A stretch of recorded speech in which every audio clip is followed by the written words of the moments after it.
In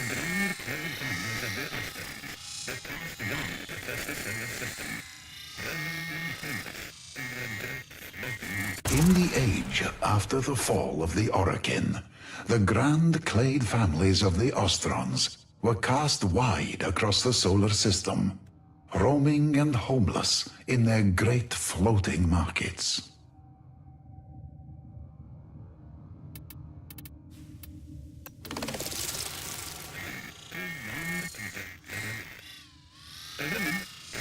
In this time, two young people were in love. The woman, Friha, and the man, Mirza. Friha was from the Yingbin clade, meaning great bond, a very old and wealthy compact of bonded families.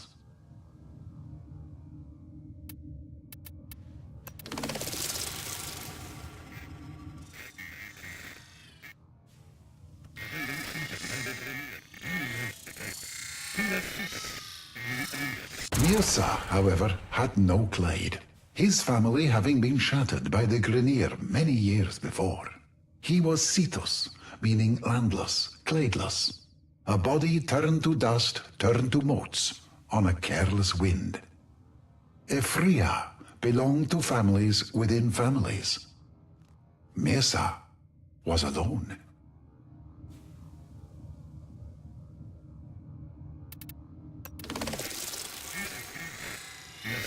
But to Friha, Mirza was a poet who had eyes to see the beauty of things and ears to hear the softly whispered language of the universe.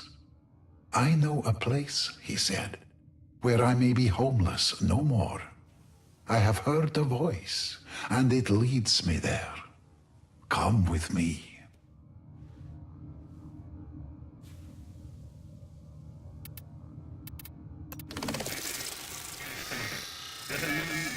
But Friha's father was a man made foolish by his wealth, and vociferously disapproved of their love. Mirza was cast adrift from the floating market that was home to his one true love.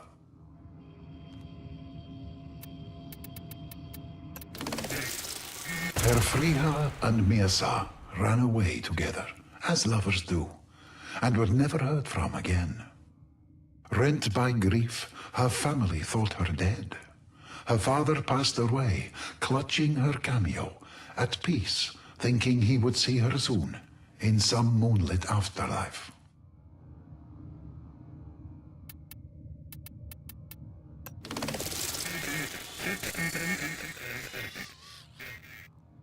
Decades later, ships entering ancient Earth's orbit were hailed from the planet's poisoned surface by an old woman's voice, gentle and knowing.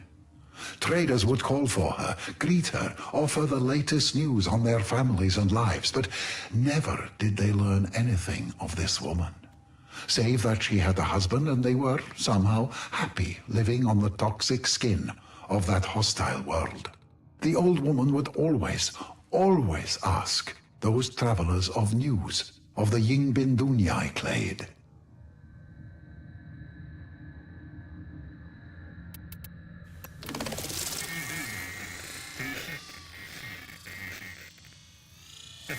Yingbin junkers came searching for a sign of their missing daughter. The frail voice of their long-lost child reached out to them, and there was much joy. You will find us, her message said, by the light of our love.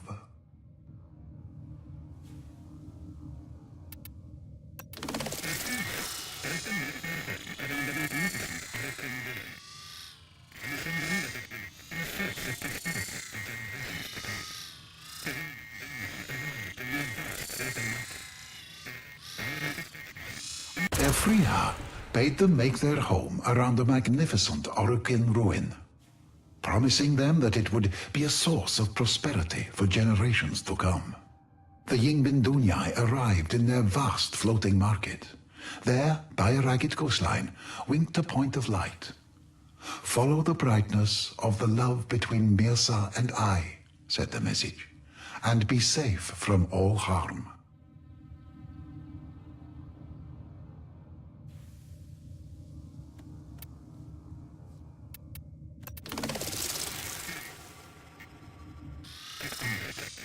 The wrathful Grenier took umbrage at this, and sought to block their passage.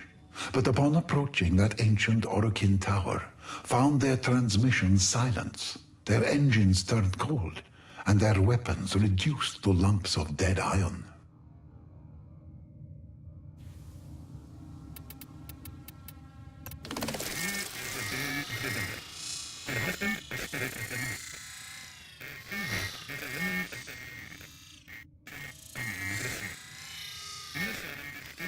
She was a being of the day, her husband a spirit of the night. Erfriha was a woman of the land, Mirsa a man of the sea. Mirsa understood the crushing weight of time in which air existed. In return, air gifted pieces of its ancient self to Mirsa, old things shaped to near shapelessness by 1,000 years beneath the waves. Mirsa was a man dedicated to finding the sacred in the forgotten, the neglected, and took wisdom from them.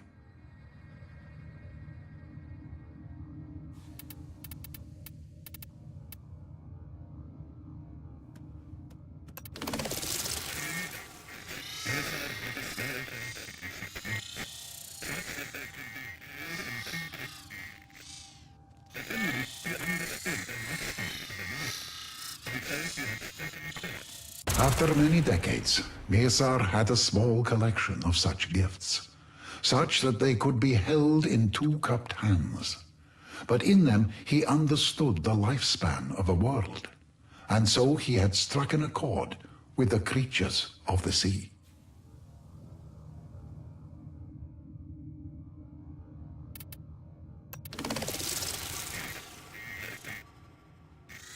For her part, in her times alone, Elfriha came to know the birds and animals of the plains, and likewise struck an accord with them.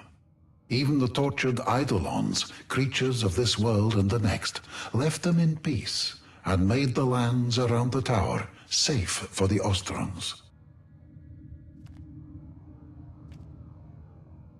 Tenno, a new alert has begun. Will be marked on navigation.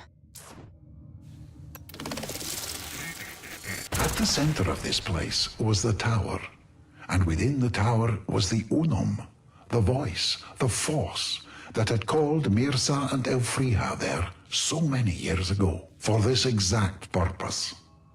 But the Unum is a being for another time, and another story.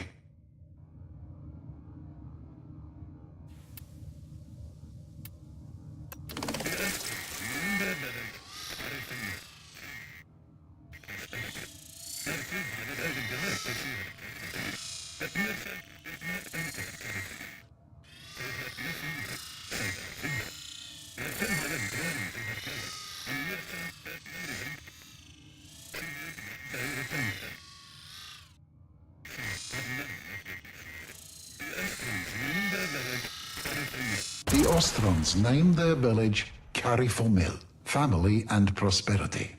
Erfriha was overjoyed to see her clade again, but Mirsa would not enter Carifomil, for he had no family save Erfriha. Erfriha was drawn to her clade, and Mirsa felt no resentment. She would one day return to them. Mirsa had known it would be so.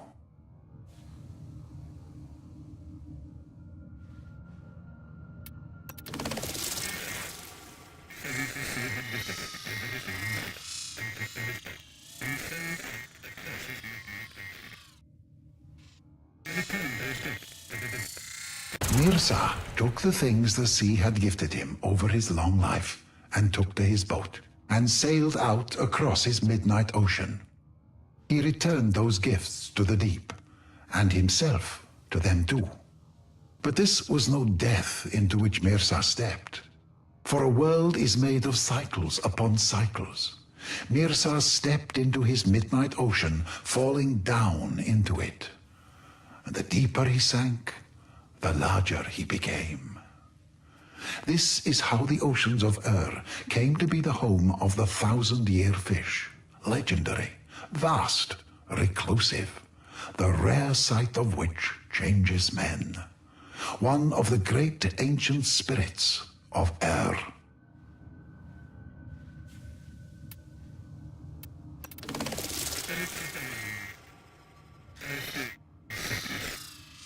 The spirits of the land felt Elfriha's sadness, mad with grief for the loss of their friend to the spirits of the sea.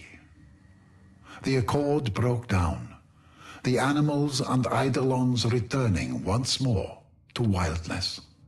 And so the people of the Clade, Yingbin Dunyai, rebuilt the great Oricon wall that had, in centuries gone by, ringed their gleaming tower, and never again ventured out at night.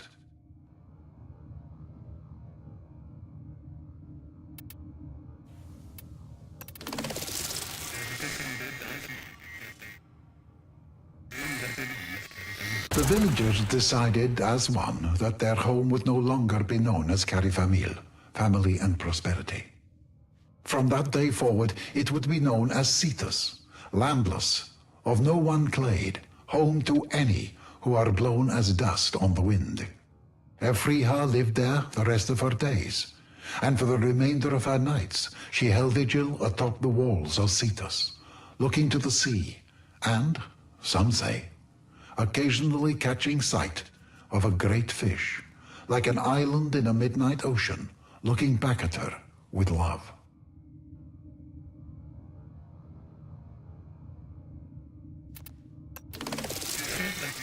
It is said that Mirza continued to watch over the deep, as he had always done, and Elfriha the land. Often she would stand by her husband's sea, speaking in the language only those bound at the soul can know.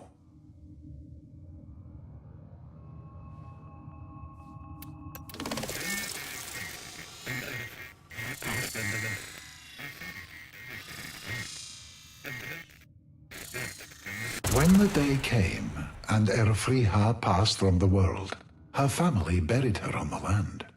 A great fish watched from the sea and kept vigil over her for 10 days and nights. When it sank beneath the waves, it was never seen again. Some say Mirza, the 1,000-year fish, waits to this day for their story to be retold, relived, that he and Elfriha, his great love, may one day be reunited again. This is Onkko, Cetus Archivist, with my translation of the tale of the wife of the earth and the husband of the sea.